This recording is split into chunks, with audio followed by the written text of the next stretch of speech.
Para a Comisión Europea, o proceso do Goberno español para as prórrogas das concesións en dominio público marítimo terrestre non é transparente. Bruxelas pon o foco ademais nas que se conceden por ata 75 anos sen ningún procedemento de selección, algo que asegura é contrario á normativa europea.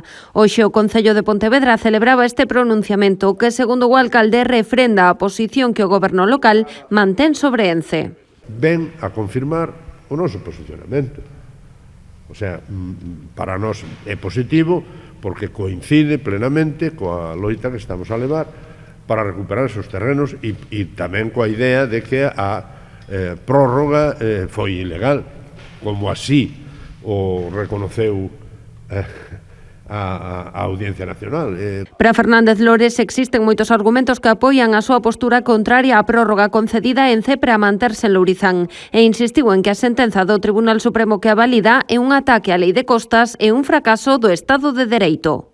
A cuestión é que o Supremo simplemente se ativo a un dos argumentos, pero hai moitos máis. Desde a lei de patrimonio hasta que non se poden estar ubicadas industrias que tiñan que estar noutra ubicación, hasta incluso no hipotético caso de que se pudera facer unha concesión, que é o que está dicindo a Unión Europea, eso tiña que sacarse nun concurso público, porque senón esos son dereitos que non existen neste momento. O alcalde asegurou que estudarán os pasos a dar cando se coñeza o contido da sentenza do Tribunal Supremo. Pola súa banda, a presidenta da Deputación de Pontevedra considera que a postura da Comisión Europea refrenda a política provincial de recuperación de espazos. Pensei, estamos no lado no que hai que estar, temos a razón en defender que nos lugares máis valiosos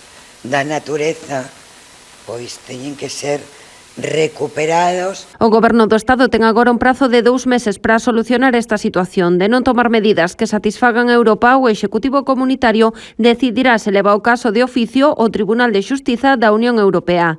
Dende Ence, pola súa banda, insisten en que a legalidade da súa prórroga xa foi avalada polo Tribunal Supremo. Polo tanto, apuntan que, aínda que como consecuencia deste procedemento España tivera que modificar a lei de costas, os cambios non terían efectos retroactivos.